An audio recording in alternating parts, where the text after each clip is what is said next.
Hello നമസ്കാരം. നമ്മളിന്ന് വന്നാക്കുന്നത് വയനാട് ജില്ലയിലെ പനമരം എന്നുള്ള സ്ഥലത്താണ്. അപ്പോൾ നമ്മൾ നിൽക്കുന്നത് ഒരു പാവൽ തോട്ടത്തിലാണ്.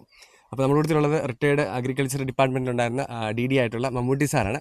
അതുപോലെ തന്നെ നമ്മുടെ ഈ തോട്ടത്തിൻ്റെ ഉടമസ്ഥനായ കൃഷ്ണൻകുട്ടി ചേട്ടൻ നമ്മുടെ അടുത്തിലുണ്ട്. ഹലോ നമസ്കാരം ചേട്ടാ. നമസ്കാരം.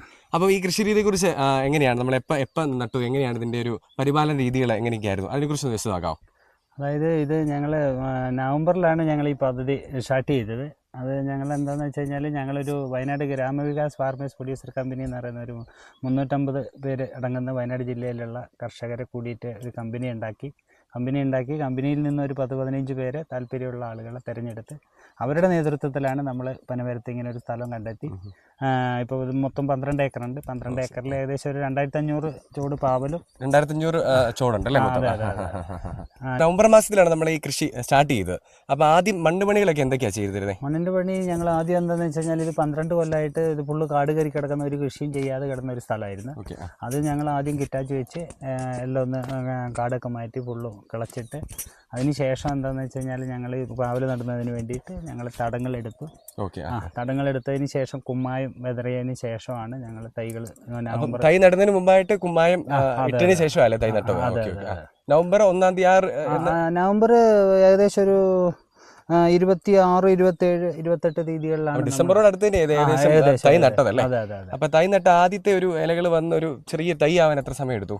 തയ്യാകാൻ ആദ്യം നമ്മളെന്ന് വെച്ചാൽ തയ്യാണല്ലോ നട്ടിയിരുന്നത്. അപ്പോൾ ഏകദേശം ഒരു ഒരാഴ്ച കൊണ്ട് തന്നെ പുതിയ ഇലകളൊക്കെ വന്നു തുടങ്ങി. ആദ്യം മണ്ണി കൊടുത്ത വളം എന്താണ്? അതായത് ഞങ്ങൾ തൈ നട്ട് ഒരു 15 ദിവസം കഴിഞ്ഞപ്പോഴത്തേക്കും ഞങ്ങൾ എന്താണെന്ന് വെച്ചാൽ ഒരു മണ്ണിര കമ്പോസ്റ്റും ജൈവ വളമായിട്ടാണ് നമ്മൾ മണ്ണിര കമ്പോസ്റ്റും ഓർഗാനിക് ആയിട്ടുള്ള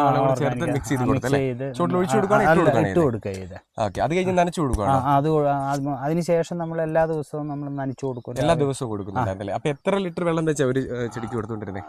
ഒരു ചെടിക്ക് അങ്ങനെ ലിറ്റർ അളവൊന്നും ഞങ്ങൾ നോക്കിയില്ല. എന്നാലും രണ്ട് നേരം രാവിലെയും വൈകുന്നേരം നമ്മൾ രാവിലെ വൈകുന്നേരം നനയ്ക്കും. മഴ കിട്ടി കഴിഞ്ഞാൽ നനയെങ്കിൽ ഒഴിവാക്കും. മഴ കിട്ടിയില്ല. പാവൽ നട്ടതിന് ശേഷം മഴ പെയ്തില്ല. അപ്പം ആ ഒരാഴ്ച കഴിഞ്ഞാൽ ബേസിക് ആയിട്ടുള്ള ഓർഗാനിക് മാനുവർ ചെയ്തിട്ട് എത്ര ദിവസം കഴിഞ്ഞ് അടുത്ത വളത്തിലേക്ക് കിടന്നു? അടുത്തത് ഞങ്ങളൊരു ഓർഗാനിക് ഇട്ടതിന് ശേഷം ഒരു 15 ദിവസം കഴിഞ്ഞപ്പോൾ ഞങ്ങൾ എന്താ വെച്ച് കഴിഞ്ഞാൽ നമ്മളെ മമ്മൂട്ടി സാറിന്റെ സഹായത്തോട് കൂടി 10 ദിവസം കൂടുമ്പോൾ സാറ് വന്ന് സാറ് നിർദ്ദേശിക്കുന്ന വളവും മരുന്നുകളാണ് നമ്മൾ ഇപ്പോൾ. അപ്പോൾ 15 ദിവസം കഴിഞ്ഞ് നമ്മൾ അത് ഈ ചെടിക്ക് എന്ത് വളമാണ് പോയിരുന്നത്? നമ്മുടെ ഒരു ബേസിക് ഫെർട്ടിലൈസറായിട്ട് നമുക്ക് NPK ഫെർട്ടിലൈസറും അതിൻ്റെ കൂടെ മോളാർ ചെറിയ തൈയായതിനാൽ 5 ഗ്രാം വെച്ചിട്ട് അതിൻ്റെ കൂടെ മഗ്നീഷ്യവും കൂടി ചേർത്തു. പിന്നെ ഒരു 10 ദിവസം കഴിയുന്നതിന് 10 ദിവസം കഴിയുന്നതോടുകൂടെ പാഷൻ 1.5 കിലോഗ്രാം, DAP 1.5 കിലോഗ്രാം 200 ലിറ്റർ കലർത്തിയിട്ട് അത് ഡ്രൻ ചെയ്യിച്ചു.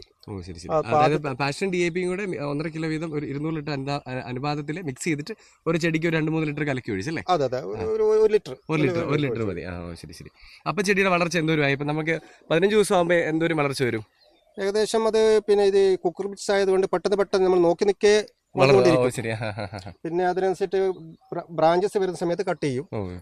നമ്മുടെ ഈ ഒരു പന്തൽ ഈ ഒരു ഹൈറ്റ് ആണല്ലോ. അപ്പൊ ഈ ബ്രാഞ്ചസ് വരുമ്പോൾ കട്ട് ചെയ്തെങ്കിൽ ഇത് ഹൈറ്റിലേക്ക് പോകത്തുള്ളൂ അല്ലേ? അതെ, അല്ലെങ്കിൽ ഇത് ഈ ലാറ്ററൽ ബ്രാഞ്ചസ് വന്നിട്ട് ആ രീതി അങ്ങോട്ടും ഇങ്ങോട്ടും മെയിൻ ബ്രാഞ്ചസിന്റെ വളർച്ച കുറയുകയും ചെയ്യും. അപ്പം എത്ര ദിവസത്തെ ഇടവേളകൾ ഇട്ടാണ് നമ്മൾ ഈ വളം ചെയ്തുകൊണ്ടിരിക്കുന്നത്? വളം ചെയ്യുന്നത് ഇപ്പം പിന്നെ ചെയ്യുന്നത് വളരെ കുറവാണെങ്കിലും അത് 10 ദിവസം ഇടവേളയിൽ ചെയ്യുന്നത്. ഇടവേളകളിൽ മിനിമം എമൗണ്ട് ആണ് കൊടുത്തുകൊണ്ടിരിക്കുന്നത്. അപ്പൊ അത് തന്നെ എപ്പോഴും ഈ പാവലിന്റെ ഒരു റിസൾട്ടിന്റെ കാര്യം അല്ലേ, ഇത്രയും ഒരു കായ്ഫലം വരാനുള്ള കാരണം. അതെ. പിന്നീട് നമ്മള് പിന്നെ റിലീസ് ബ്ലോസം 13.45, അതിന്റെ കൂടെ മോളാർ 500 ഗ്രാം, ഒരു പിന്നെ 15 ദിവസം കഴിഞ്ഞതിന് ശേഷം 13.45 കൂടെ മിങ്കിള് ഇത് ഡ്രൻ ചെയ്തിരുന്നു. അതോടൊപ്പം തന്നെ പിന്നെ ഇപ്പം ലേറ്റസ്റ്റ് ആയിട്ട് നമ്മൾ വിളവെടുപ്പ് തുടങ്ങിയതോടുകൂടി നമ്മുടെ ഒരു ഫെബ്രുവരി തുടക്കത്തിൽ നമ്മുടെ ജനുവരി ലാസ്റ്റ് വിളവെടുപ്പ് തുടങ്ങി. അപ്പോൾ അതിനുശേഷം 2-3 വിളവെടുപ്പ് കഴിഞ്ഞതിന് ശേഷം നമ്മുടെ ഈ പാവല് അത് വളയുക. അതുപോലെ തന്നെ നമ്മുടെ ഇതുപോലുള്ള വളവാണോ സാറേ കൂടുതൽ? കുറച്ചുകൂടി വളവിത ഇതാണ് കൂടുതൽ ഈ രീതിയിൽ, അതായത് ഈ രീതിയിൽ വരുന്നത് അല്ലേ? ഇങ്ങനെ വരുന്നത് ഇതിന്റെ ഒരു എന്ത് ഡെഫിഷ്യൻസിയാണ് ആക്ച്വലി? ഇത് കാൽസ്യത്തിന്റെ ഡെഫിഷ്യൻസി ഉണ്ട്, ബോറോൺ ഡെഫിഷ്യൻസി ഉണ്ട്. കാൽസ്യത്തിന്റെയും ബോറോൺ ഡെഫിഷ്യൻസി വരുമ്പോഴാണ് സാധാരണ ഈ രീതിയിൽ വളഞ്ഞു വരുന്നത്. അപ്പൊ ഇത് ശ്രദ്ധയിൽപ്പെട്ട ഉടനെ നമ്മൾ കാൽബി എഫ് നമ്മുടെ കാൽസ്യവും ബോറോണും അടങ്ങിയിട്ടുള്ള ഒരു സംയുക്തമാണ്, അമിനോ ആസിഡ് ബേസ്ഡ് ആണ്. അപ്പോൾ അത് നമ്മൾ 200 ഗ്രാം 200 ലിറ്റർ വെള്ളത്തിൽ കലർത്തിയിട്ട് നന്നായിട്ട് സ്പ്രേ ചെയ്തു. അപ്പോൾ അതിന് ശേഷമുള്ള വിളവെടുപ്പിൽ കാര്യമായിട്ട് ഈ പ്രശ്നം വന്നിട്ടില്ല. ഇത് ചെയ്ത് പിന്നെ എങ്ങനെ ഉണ്ടായിരുന്നു റിസൾട്ട്? അതായത് അത് വന്നതിന് ശേഷം ആ മരുന്ന് കൊടുത്തതിന് ശേഷം നമുക്ക് അധികം വളച്ചിൽ മാറിയിട്ട് നേരെയായിട്ട് വന്നിട്ടുണ്ട്. അതെ. പാവൽ കൃഷി തുടങ്ങുന്ന സമയം തൊട്ട് അവസാനിക്കുന്ന വിളവെടുപ്പ് സമയം വരെ നമുക്ക് ഏതൊക്കെ രോഗങ്ങളാണ് പാവലി കണ്ടുവരുന്നത്, അതിനെ എങ്ങനെയൊക്കെ നിയന്ത്രിക്കാം സാറേ? പാവലിനെ ബാധിക്കുന്ന പ്രധാനപ്പെട്ട രോഗങ്ങൾ ഒന്ന് പൗഡറി മിൽഡ്യൂ, രണ്ടാമത്തത് പ്രധാനപ്പെട്ട രോഗം ഡൗണി മിൽഡ്യൂ, മൂന്നാമത്തെ ഏറ്റവും പ്രധാനപ്പെട്ട രോഗം എന്ന് പറയുന്നത് പാവൽ കൃഷിക്കാരെ ഏറ്റവും വലിയ പ്രതിസന്ധിയിലാക്കുന്നത് വൈറൽ ഡിസീസാണ്. 2-3 പ്രധാനപ്പെട്ട വൈറൽ ഡിസീസ് ഉണ്ട്. അതുപോലെ തന്നെ 1000 തല പൊട്ടുക, അതുപോലെ തന്നെ മൊത്തത്തിൽ പിന്നെ ഇന്റർവീനൽ ക്ലോറോസിസ്, ആ രീതിയിൽ ഇലകൾ ചുരുങ്ങി വരിക. അപ്പോൾ ആ രീതിയിൽ അത് വന്നു കഴിഞ്ഞാൽ ഏകദേശം ആ ഒരു ചെടിയുടെ അവസാനമായി. അപ്പോൾ ഇത് വരാതിരിക്കാനും അല്ലെങ്കിൽ വരുന്നത് താമസിപ്പിക്കുവാൻ വേണ്ടിയിട്ട് നമ്മൾ നേരത്തെ കാലത്തെ തന്നെ അതിനെ അഡ്രസ്സ് ചെയ്തിട്ട് ശുപാർശ ചെയ്യപ്പെടുന്ന സിസ്റ്റമിക് ആയിട്ടുള്ള കീടനാശിനികൾ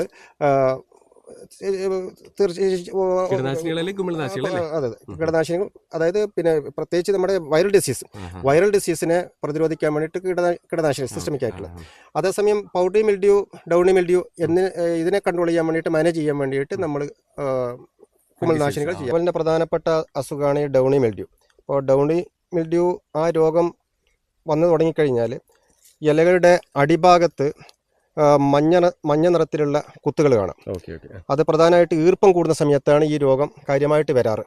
പിന്നീട് അത് ഗ്രാജുവലായിട്ട് ഇലയുടെ പുറം ഭാഗങ്ങളിൽ കോണാകൃതിയിലുള്ള കരിച്ചിൽ കാണാം. ക്രമേണ മൊത്തം ഇല മഞ്ഞളിച്ച് മൊത്തം കരിഞ്ഞു പോകും. ഇതാണ് ഡൗണി മിൽഡ്യൂ പ്രധാനപ്പെട്ട അസുഖം. അപ്പോൾ നമ്മൾ ഈ തോട്ടത്തിൽ ഡൈമെത്തോമോർഫ് എന്ന് പറയുന്ന കുമിൾനാശിനിയാണ് അത് 200 ലിറ്റർ വെള്ളത്തിൽ 300 ഗ്രാം കലർത്തിയിട്ടാണ് തളിച്ചത്. അത് ഏകദേശം കൺട്രോൾ ആയിട്ടുണ്ട്. അതുപോലെ തന്നെ നമുക്കൊരു നല്ല ഈൽഡാണ് ഈ പ്രാവശ്യം ലഭിച്ചിരിക്കുന്നത്. കാരണം വാണിജ്യ കൃഷിയിൽ കൃഷ്ണൻകുട്ടി ചേട്ടൻ ആദ്യമായിട്ടാണ് അല്ലേ? അപ്പം നമ്മുടെ കുറച്ച് ഗൈഡ് ലൈൻസും കുറച്ച് രീതികളെല്ലാം പറഞ്ഞു കൊടുത്തപ്പോൾ ഒരു ബെറ്റർ ആയിട്ടുള്ള ഒരു ഈൽഡ് കിട്ടി.